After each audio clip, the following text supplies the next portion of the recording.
শাকিব খান অনেক বড় সুপারস্টার হয়ে গেছে এখন, আলহামদুলিল্লাহ আমাদের এই ইন্ডাস্ট্রির মানুষ।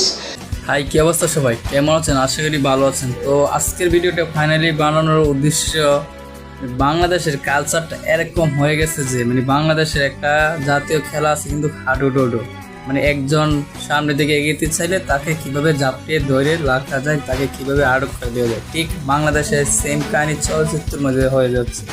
শাকিব খান একটু উপর দিকে আসতেছে, তার ক্যারিয়ার নিয়ে উপর দিকে যাচ্ছে, চলচ্চিত্রটাকে একটু চেঞ্জ করে দেবে, কিন্তু এই মুহূর্তে তাকে বাধা দেওয়ার মতন অনেক কিছু চাললি বললি তারা প্রস্তুত হয়ে মাঠে নামছে। যেরকম আমাদের আলিজানটা ব্রো, তাকে তো মনে ভালো করে বাংলাদেশের কেউ চিনেও না, তার শুধু অশ্লীলতা সিনেমা কিছু মুক্তি দিয়েছিল।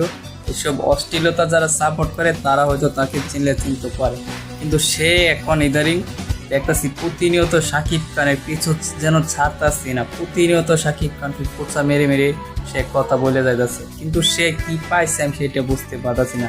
শাকিব খানের নাম নিয়ে দু একটা কথা বলে হয়তো সে ভাইরাল হতে চাইতেছে, কিন্তু সে এইটা বুঝতে পারতেছে না শাকিব খান তো only one megastar Shakib Khan, সে একদিনে দুদিনের হিরো না, সে এরকম হিরো হয়েছে না যে তাকে 2 দিন পর 4 দিন পর ভুলে যাবো। সালমান শাহকে যেরকম মানুষ আজীবন মনে লাগতেছে, ঠিক শাকিব খানকে দেখবেন মানুষ আজীবন মনে লাগবে। শাকিব খান এরকম একটা তার যোগ্যতা অর্জন করছে, ঠিক আছে। তো আপনাদের মতন কিছু চার্লি বার্লি, আলিজান টাবু, ডাক্তার রুবেলও কিন্তু ইদারিং অনেক উল্টাপাল্টা কথা বলে বেড়াচ্ছে প্রতিনিয়ত। পর ডাক্তার রুবেল বলতেছে সালমান শাহ নাকি ভালো কোনো নায়কের পর্যায়ে পড়ে না, সালমান শাহ নাকি মৌসুমী আর শাবনূর বাদে যে কয়টা সিনেমা করছে একটা সিনেমা বুঝি চলে নাই।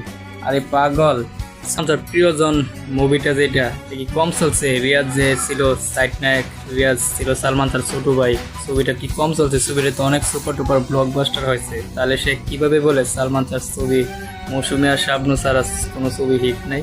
আর ডাক্তার রুবেল, তোমার কয়টা ছবি চলছে, তোমার কয়টা ছবি দেখছে জনগণ? তোমার ছবি তো মানুষ দেখেই না, তুমি তো প্রতিনিয়ত অশ্লীলতা সিনেমা করে বেরো, তোমার সিনেমা তো এখন চলে না। এখন কি করবা? শুধু শাকিব খানকে নিয়ে খোঁচা মেরে মেরে কথা বলো, সালমান শাহকে নিয়ে আলতু বলতু কথা বলো।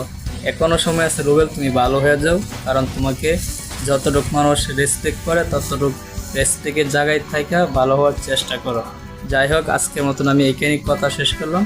ভিডিও কেমন হয়েছে সেটা অবশ্যই কমেন্ট বক্সে জানাবেন, আর ভিডিওতে একটা লাইক দিয়ে চ্যানেলে নতুন হয়ে থাকলে অবশ্যই চ্যানেলটাকে সাবস্ক্রাইব করে দিয়ে পাশে থাকা বেল আইকন বাজিয়ে দেবেন, পরবর্তী ভিডিওর এরকম আরও আপডেট পাইতে।